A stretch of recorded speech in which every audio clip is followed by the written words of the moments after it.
Ja meie järgmine esineja on mees, kes on eesti keelde ja võib-olla ka meie nädalavahetustesse toonud ühe sõna, mida kui me räägime ajaloost, me tahame isegi mõnikord kasutada. Ja see sõna on muinsustervitus. Ta on suurepärane jutustaja. Ma arvan, et seda lugude jutustamise oskust ja seda annet ei ole antud just paljudele inimestele. Aga mul on väga hea meel, et kunstiajaloolane Jüri Kuuskemaa on tulnud ja on olnud nõus tulema täna meie ette, et rääkida mullidest ajaloos ja ma arvan, et see saab olema üks väga õpetlik jutt. Aitäh, härra Kuuskemaa, palun!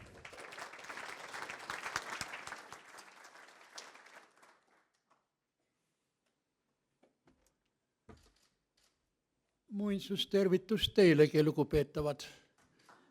Mina olen teie seas muidugi natuke valge vares, sest ma ei tea, mis on Exceli tabel näiteks. Ja samas minu mentaliteet erineb nendest, kes arvavad, et jah, strateegiline plaan on 3 aastat ette mõelda kui pikalt. Mul oli mõne aja eest selline juhus, et ma sattusin kontorimööblipoodi ja jäin imestama ikkagi kõige tavalisema kontoritooli juures, teate, niisugune metalljalal, 5-haruline jalg ratastel, pöörlev ja nii edasi. Mõtlesin, et pagan võtaks. Eesti keeles on selline väljend 5 ratas vankri all. Milleks on vaja 5 jalga? Kõige stabiilsem oleks 3 jalal püsida, sest siis ka konarikul põrandal jääb iste tasakaalu. No 4 saab aru, traditsiooniline. Ja kui ma siis niimoodi mõtlesin, kargas nii 20 aastates noor müüja, ja hakkas mulle seda tooli kiitma. Ostke ära, suurepärane toode, me anname 3-aastase garantii. Mina hakkasin siis naerma ja ütlesin, teate noormees, mul on kodus mõned 250 aasta vanused toolid, mis on veel täiesti kasutuskõlbulikud. Ja kui teie hakkate mulle rääkima garantiist alla 100 aasta, vabandust, see on minu üks täielik naerukoht. Ja samuti pean ma kogema alailma, et meie poliitilises elus on 2-nädalased tormid veeklaasis. Ja seda on nii kummaline kogeda, kuid võtkem asja rahulikumalt, sest vaadake, eks ole. Nagu igal hommikul tõuseb päike ja õhtul loojub, nii toimub ka kogu elus, looduses ja ühiskonnas ning nii tekivad ja tõusevad religioonid, filosoofiad, tsivilisatsioonid, teooriad, linnad, riigid ja siis nad elavad oma elu ja loojuvad, mõned hävivad, mõned muunduvad ning see muundumiste protsess on ütlemata huvitav. Ja võib-olla selleks, et natuke rahulikumalt ennast tunda, tänapäeva elu tõmblustes on kasulik, kui me tõesti heidame pilgu natukene kaugemale, tuletame meelde mõningaid siinkandi õitsenguid ja katastroofe ja ellujäämisi kõigi raskuste kiuste. Ja ma alustaksin aastast 815. Ühe Lõuna-Eesti linnusel leidsid arheoloogid saarmakonte ja 2 araabia hõberaha, dirhemid. Need on kõige vanemad araabia hõberahad, mis Eestist on leitud. Aga olgu öeldud, et see araabia hõberahade ulatuslik invasioon alates aastast 815 kestis umbes 200 aastat. Millega seletada? Et siin Läänemere tsoonis on araabia hõbedat massiliselt leitud Gotlandi saarel ja siin meil Eesti rannikualadel. Vaadake, lugu on niimoodi, et igal ajastul otsitakse oma Nokiat, eks ole, tinglikult. Ja toona oli eestlastel selleks Nokiaks Viagra eelkäija. Te ei taha mind uskuda. Vaadake, Saarmaa saba on üks niisugune huvitav osis loomal. Vaadake, keskajal, kui oli paastuaeg, siis kirikumehed tahtsid mõnikord kiriku regulatsioone üle kavaldada ning leidsid, et saarmas on loom, tema keha on kaetud karusnahakarvadega, ei tohi süüa paasta ajal. Aga saba on saarmal kaetud soomustega, see on kalaline. Ja selle tõttu, kui näiteks ornumeister Walter von Plettenberg oli see nüüd 1501 või 1525 paasta ajal külastas Tallinna, siis Raekojas pakuti talle 6 saarma saba. Aga varem ju arvati, et saarma sabast erituv nõristis aitab tõsta vananevate meeste potentsiaali. Ja nii arvasid araablased enam kui 1000 aastat tagasi. Ja meie kallid esivanemad said sellest teada ja küttisid saarmaid Eestis, sõid nende liha ära, sabast tegid nõristise ja nahad võtsid kaasa ning osa andsid võib-olla Rootsi ja Taani ja Norra vikingitele, kes meie randadest läbi läksid ja hilisema Venemaa jõgesid pidi sinna Musta mere ja Kaspia mere poole põretsid ja müüsid need sinna maha. Ja nagu me teame, on ka meie oma kallid esivanemad, need tšuhnaade eelkäijad või aestid, kuidas neid nimetaks keegi, teeninud ka Konstantinoopolis keisri ihukaitseväes, nagu teisedki vaprad vikingilaadsed mehed Põhja-Euroopast ja ilmselt osa viisid meie kohalikud, aga osa saime meie jällegi müües sealt araablaste juures tagasi pöörduvatelt läänepoolsetelt vikingitelt, vikingaeg oli ju alanud, eks ole, 815, teravilja, vaha, materjali laevade parandamiseks, lina ja nii edasi.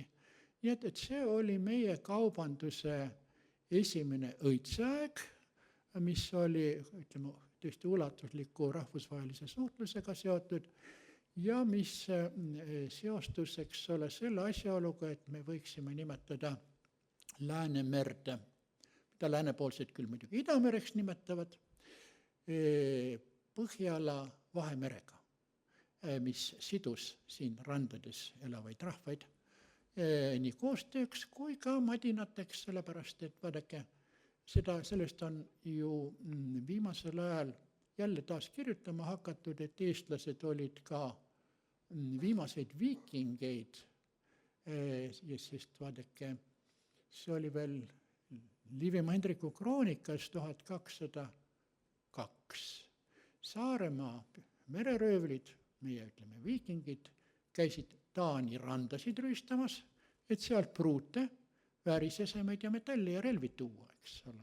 Samal ajal kui taanlased, norralased ja rootslased olid juba maha rahunenud oma röövretkedest, sest nad olid ristitud. Ja vaadake see asjaolu, et meie randlased ja saarlased tegelesid sellise tulutoova mererööviga üsna usinasti, viiski selleni, et kristlik lääs pidi andma vastulöögi, pidi meie alad vallutama ja peale suruma meile risti usu, et me maha rahuneksime ja lõpetaksime need röövretked, mis ohustasid rahvusvahelist kaubandust.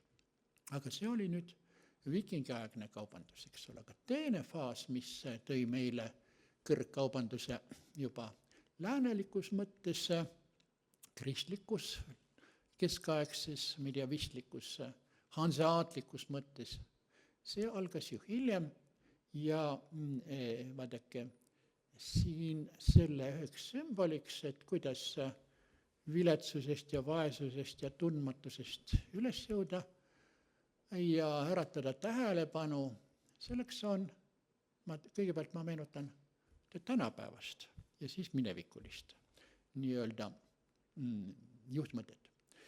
Hiljutine EBS-i rektor ütles ühel Tallinna vanalinna päevade visioonikonverentsil, et Tallinn saab rahvusvaheliselt tunnustatud ettevõtlus- ja ärilinnaks siis, kui meil on vähemasti 100 pilvelõhkujat. Mina saades sõna selle peale ütlesin, kuulge vabandust. Neid linnu, kus on 100 pilvelõhkujat, et palju rohkem, neid on tuhandeid. Aga see pilvelõhkujatega te siia eriti kedagi ei meelita, aga ärgem unustagem seda, et meil on olemas meie vanalinn, mis on UNESCO maailmapärandi nimekirjas ja sellesse kuulub ainult 236 linna. See on meile parim reklaam. Aga aastakest 800 tagasi, nagu pärimus räägib. Kui linn oli veel väike, noor, vaene ja tundmatu, siis tulid elanikud kokku nõupidamisele. See oli midagi käraete taolist, eks ole. Ja arutasid, mida teha, et linn kasvaks ja areneks. Ettepanekud oli mitmeid ja hoolimata sellest, et ettepanekud oli mitmeid, nad jõudsid isegi kokkuleppele. Proovige nüüd panna inimesed kokku, eks ole, arutama, kas tselluloosi tootmine on mõttekas ja kasulik või kasulik on jääda ilma vähemagi haisuta ülikooli linnaks, kust raha neile tuleb Tartu vaimule, see pole oluline. Aga toona nad otsustasid, et ehitame ühe niisuguse kiriku, mis on kõrgem kui ükski teine maailmas. Vaadake, vanasti oli selline väide, et kirikuid ehitatakse Jumala auks ja linna iluks, kuid see kirik pidi saama ehitatud ka meremeeste ja kaupmeeste ligi meelitamiseks, sest tema kõrge torn pidi paistma kaugele Soome lahele, mille laiuse siin Soome rannani on ainult 79 kilomeetrit. Ja nagu te vist juba aimate, on tegemist Oleviste kirikuga, mille tornikiivri praegune kõrgus pärast 2 mahapõlemist on 123,7 meetrit. Aga kui uskuda varasemaid dokumente, siis 1470 aasta paiku valminud tornikiivri kõrgus oli 159 meetrit, mille ületas alles 1881. aastal Münster Lõuna-Saksamaal. Nii et see rekord püsis väga kaua. Nii et see oli nagu muidugi sümboolne ettevõtmine, aga kindlasti see mingil määral ka toimis. Aga tulemuseks oli ikkagi see, et me võime öelda, et Tallinna õitseaeg sai alguse keskaegse Visby hävingust Gotlandil, mis puutub meisse Visby. Vaadake, toona enne seda oli Visby olnud juba enne meie Põhja-Eesti ranniku koloniseerimist taanlaste sakslaste poolt väga edukas kaubasaar ja seal oli 2 tüüpi kaupmehed. Ühed talupojad ise, kellel oli Novgorodis kaubahoov ja teisalt sinna Visbysse asunud saksa kaupmehed, kes kauplesid talupoegadest sõltumata. Ja 1361. aastal seesama Valdemar IV, Taani kuningas, kes oli aastal 1346 müünud Eesti Saksa ordule, vallutas Visby ja rüüstas selle ning Visby talupoja vägi hävitati, saksa kaupmehed jäid ellu, aga varsti muutus Visby mereröövlite saareks, kus oli anarhia ja mille kaubandus käis alla ja paljud visbylased põgenesid Tallinna ja sellest algas siis 1360 aastatest Tallinna tõus, mis kestis kuni aastani 1558, mil Ivan Julm, Moskva suurvürst, tegi sellise lolluse, et tal selle asemel, et meiega rahulikult sõhelda ja kaubelda, võtsid parem on need alad ära vallutada. Ja sai nii kõva koosa vastu nii-öelda nina, et Venemaa jäi ilma ka sellest Neeva suudmest, kus oli Venemaal väljapääs Läänemerele. Aga mis puutub sellesse vahepealsesse aega, ma ütleksin daatumid küll 1361 kuni 1558, hoovõtt veidi varasem, sest et vaadake, ma meenutan teile seda linnriikide liitu, Hansaliitu, mille olemus oli ju igal linnal praktiliselt suur omavalitsuse autonoomia, mõnel muidugi formaalne maaisand, no kui palju sai mõjutada siinset elu näiteks Taani kuningas, kes viibis seal Kopenhaagenis, kui siin rahad otsustas, mida meil vaja on, mida tuleb teha ja nii edasi. Ja kui oli üldiselt paika pandud ka põhiline see seaduste raamistik, Rooma õigus ja Lübecki õigus, millest juhindudes siis juhiti Hansalinn Tallinna. Enam kui 600 aasta jooksul, sest vaadake, kui nüüd praegu, see on ju absurd, mida ma kuulsin, eks ole, investeerimise kergendamise määrused 7000 lehekülge. Aga esimesed need samused Lübecki õiguse koodeksid näiteks